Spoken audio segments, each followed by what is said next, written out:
What is going on, you guys? It's your boy Average Bob, and in today's video we're going to do a Week 16 recap of the Giants versus the Vikings, which was a pretty crazy game at the end of the day, right? Like, came down to what's-his-name kicking the 61-yard field goal for ultimately for the win, and the Giants couldn't make that big stop.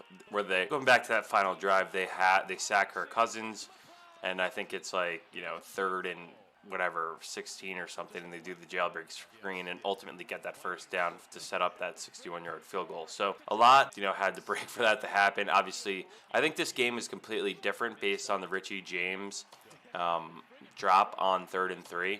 Also, I just want to highlight here really quickly, I do really like Evan Neal, and I want him to be very super successful for the Giants, but you're seeing a lot of rookie growing pains, and yesterday he really got his ass kicked. You could see here, right, like, and this is probably the only position I'm truly qualified to talk about is right tackle, because I played it for 8 years. You could just see he's just stops his feet and turns and opens up. He's got to keep kicking straight back here. Like, he's got to meet this the end, like, try to get back a little bit further here or here, and then look, he's just opening up, and this allows him to just run right around.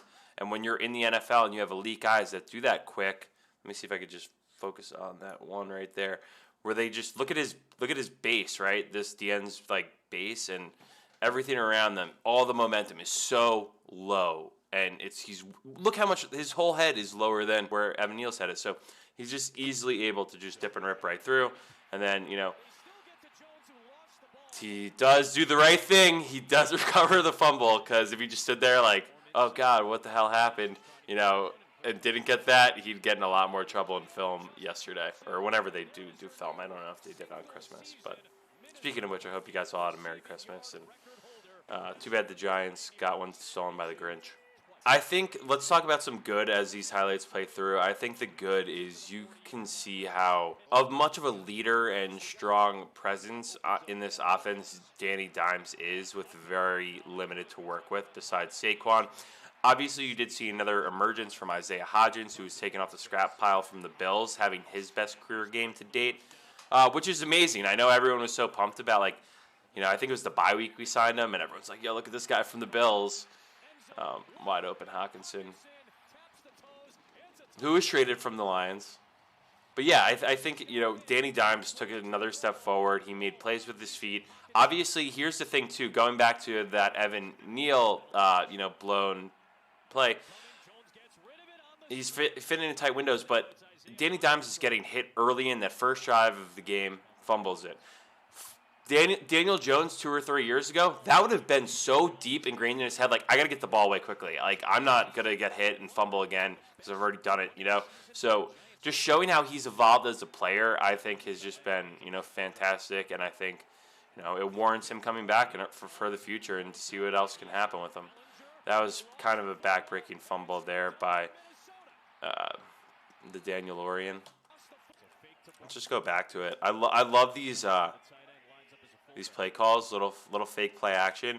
And you had Bellinger. Let me see if I can move with my mouse. Bellinger was over here. Let's just start from the top here. So you have Bellinger coming in from the outside, and then he does a quick arrow route.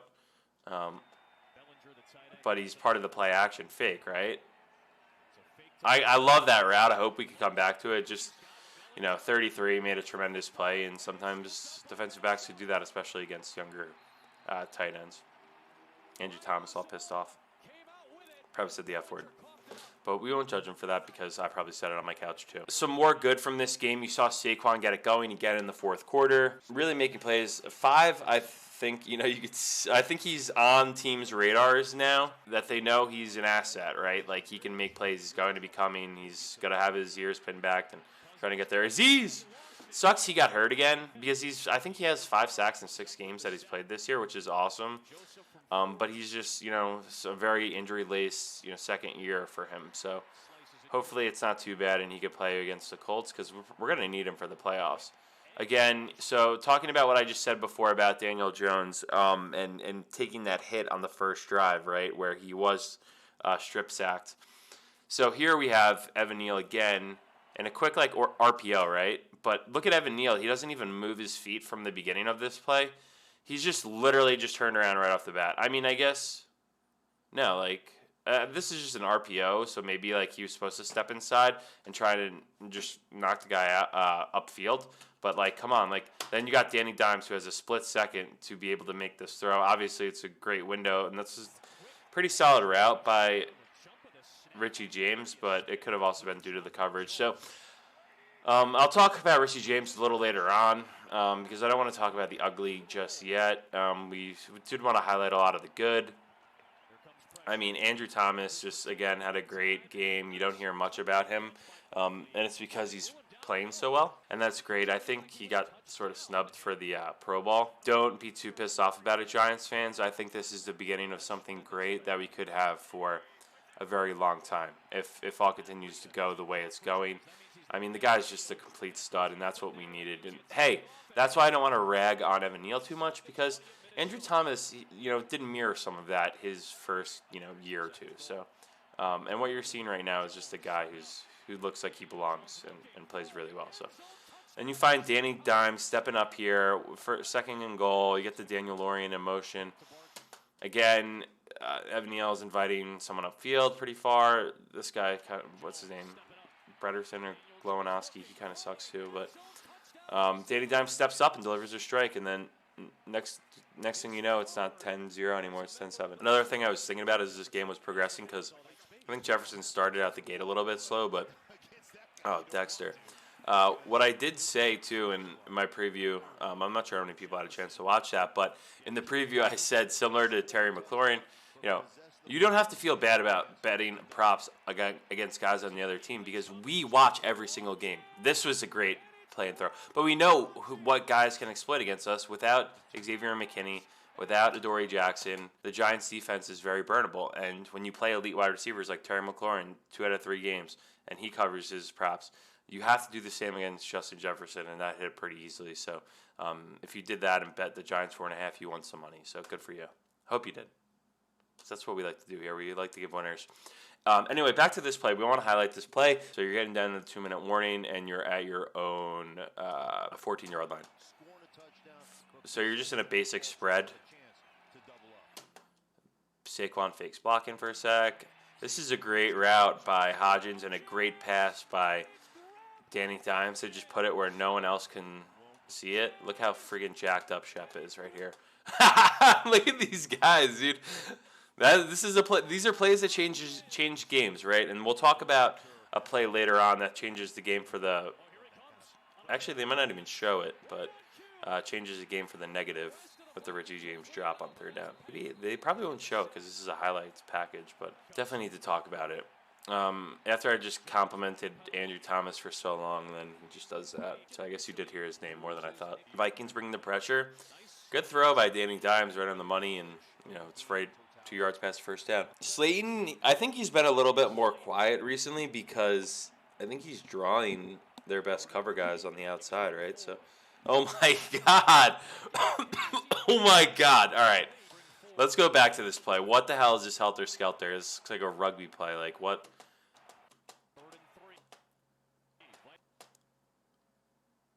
That's Feliciano. How's that out of hold, too? Oh my God. And Danny Dimes still tries to make freaking something happen out of that. I don't know how he could even step up and get it away. But Graham Cano, what do you know? Ties the game. So you set yourself up to tie it. Great blitz. Wink was bringing some good blitzes. I know at the end of the game people were pretty pissed off about blitzing during like the jailbreak screen or whatever, but we could break that down a little bit more to see exactly what happened. You live and die on the blitz, right? That's this defense. This is this defense coordinator trying to make plays with guys. Great throw. Look at that. Look at that spiral. Probably could have scored a touchdown. I don't know. Whatever. You got to be happy you got it to where it was. 3rd and 9 coming up. Let me turn up the volume a little bit for you guys. What happened here? All right, here we are. Heavy on the left side with a running back shadowed over there, which means if this guy's blitzing 98, you have one-on-one, one on the right guard, and then the center has to work back, even though he has a guy right on top of him. So this is kind of a mismatch. You could kind of see this Daniel Lorian just looking over, being like, oh shit, like I might have to go in motion or something. Let's see what happens here. Well, that's not good. Right off the bat, 3rd and 9, you have your wide receiver standing palms up in the air doing like the Costanza, faking like he's doing his job. And to get lucky that backer backed out. But that one probably goes against Neal again, but it's really far away for 98 to go to get that sack. So Saquon tried to get over and help. I think that's could have been what messed it up. Okay, so the Giants take the lead, which is awesome. But we know the Vikings play such close games, and I will say the Vikings just find a way to make these games exciting. Like, they're like the heart attack kids, too. Like, Hawkinson, these passes to Hawkinson, I think this was ruled that he dropped it, but I don't know. Looks like a pick to me, and I didn't see in the review that it wasn't. Like, the one throw to Hawkinson, like, Kirk Cousins he's just a funny guy. Like, he's just chucking it up. Hawkinson, like, jumps over 2 guys. Like, I guess that's where it hit the ground. Maybe I couldn't see it on my TV. But drop it like it's flat. Drop it like it's flat. Yeah, 5 had a tough day. I don't know. He does the right things, and he gets there. He's just not getting there in time to show it on the stat sheet, which he did versus Washington. So now you got O'Shane Zimenez blitzing more, or just in the game more, because Aziz is out. Also, now you got Jihad on the line of scrimmage, dropping back into coverage. And I mean, this is a great catch. These freaking guys' celebration. Hodgins had a day, man. I think he has a future on this team, to be completely honest with you. 80, not so much. I mean, he is making plays throughout this game, and obviously, when you do have bad drops, like you just see red as a fan, and that's all you can remember. He is playing well in this game, but again, I think the biggest problem with the Giants wide receiver core, I mean, that one was obviously thrown a little bit behind, but Patrick Peterson and Hodgins were talking shit all day. And I wish you could have live bet Patrick Peterson making an interception or a big play, because he was talking so much shit. But honestly, Patrick Peterson's, I don't know, is he a Hall of Famer? But like, he's played for so long now and had such good success. He's freaking celebration. They had so many freaking celebrations. The Vikings. Dalvin Cook, guys, he didn't really have that explosive play that he usually has, or had against the Colts. Here's the problem with the Giants wide receivers. There were 2 main factors coming into the season that were supposed to be huge factors for success. That was a weird play where Thielen ended up right next to Jefferson, and they were like, Thielen knew it was kind of his fault. Okay, let's just stop right here, because I can finally make my point. There were 2 main factors going into the season for the Giants this year at wide receiver. Will Kenny Golladay reemerge after, kind of being injured in his first year, maybe more familiar with some of the other guys on the team, that he could step up and start to really take this sort of free agent signing bust off of the back of his name on his jersey, right? Like, he became a laughing stock, and he had an opportunity to fix that. He never did. But if he did what he was supposed to do, this could be him potentially making this catch.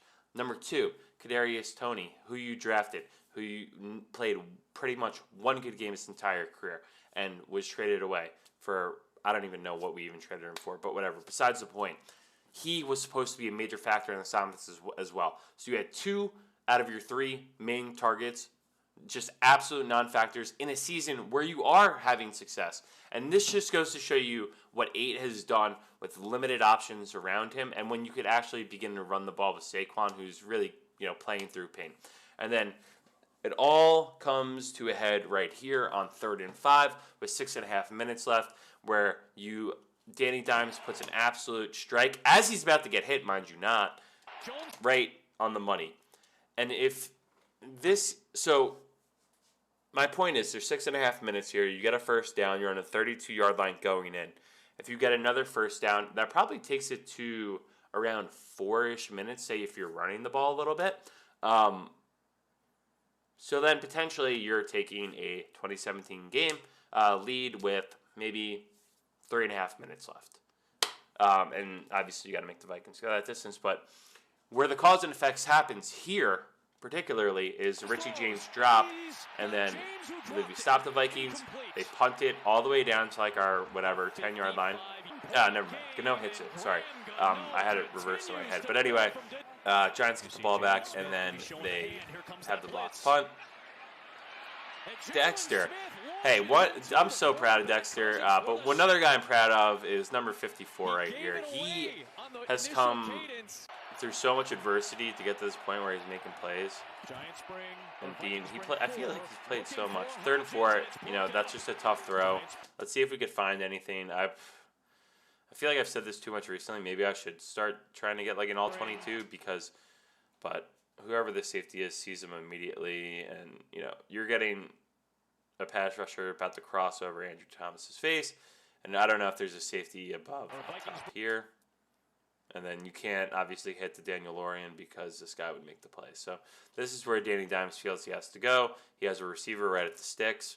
Maybe if he catches it, he does get the first down, and it just gets popped out by the DB. Now you're punting it on 4th and 4, and then we all know what happens next. The freaking Scottish Hammer, who I don't care if it's his fault or not. He's just someone I don't want to see next year. He doesn't help us. Here you go, 3rd and 10 here. Empty set for Cousins. Looking deep over the middle.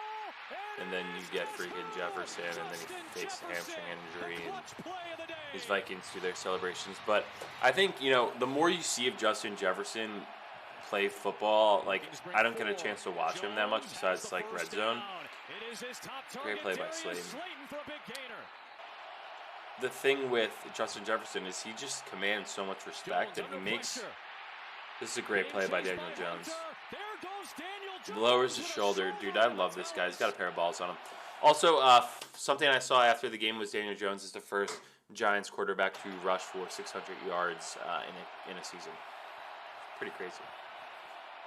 And then you get Saquon doing Saquon things. Let's go. And then the Giants got to go for 2. And then again, this is all on Danny Dimes. Jones. Waiting, throwing it. Didn't think for sure that was going to get caught. They tie it up to the Daniel Lorian. Minnesota set up 3rd and 9. So here we go. As Giants fans, this is the point, right? Too much time on the clock. Here you go, 3rd and 9. Oh, here's the first 3rd and 9. Bringing the pressure. All right. This is why Justin Jefferson almost should be in an MVP conversation. Like, Cousins is just chucking this up, knowing Jefferson's going to be somewhere in that vicinity of the field, and Jefferson just freaking catches it. Here you go, 2nd and 4. I think there's a sack coming up. Yep. Landon Collins, and I'm like, at this point in the game, right? I think you were probably like this too. I was like, oh my God, I can't believe Kirk Cousins took a sack here. Like, this is a great opportunity for us. Like, and then here you go, jailbreak screen. Pressure coming. Let's go back to the beginning of this play real quick. 1, 2, 3, 4, 5, 6, 7. 7 guys on the line of scrimmage. I'm thinking. I don't know what to say here. But you're still only rush 1, 2, 3, 4, 5. 5 rushing. Why couldn't 36 just knock it away? Jefferson. Oh, was Kayvon held here? Look at him. Pressure coming. Cousins for Jefferson. Oh, they're never going to call that. You get bitch for it. You're never going to get it. And, of course, no timeouts. They got on the ball and spike it. And here's another thing that happens. Obviously, the Vikings go out and kick this field goal, and it's a career long for the win. But I feel like this only happens against the Giants, where someone comes out and is kicking the longest field goal of their career or the longest in team history, and it's always to beat us, right? Obviously, they're in a great dome here, but, like, if this is outside, I don't think he gets this. That's just my take on it, obviously, because it's probably freezing in either place if it was outside. No duh, average Bob. But this was a hard-fought fucking game for the Giants. I would love to play the Vikings again. I'm just being completely honest with you right now. Like, I think that game could go much differently because it came down to, at the end of the game, there was a couple bed shittings between the 3rd and 5 Richie James drop, the blocked punt, which led to a touchdown, and then the 3rd and 13 final jailbreak screen that set up the 61-yard game-winning field goal, which probably would have been good from 68. So anyway, the Giants now again are in a must-win game versus the Colts. That's New Year's Day at MetLife Stadium at 1 p.m. And the Colts really, I think they're like at their probably past their breaking point. The Vikings probably broke them last week, where Jonathan Taylor's on the IR now. I don't even know who's playing quarterback, so I got to do a little bit of research going into next week's video. But anyway, I hope you guys had a great Christmas, holiday season. Thank you guys for watching, being part of the channel. And, yeah, have a great rest of your week, and see you guys this Thursday. So take care.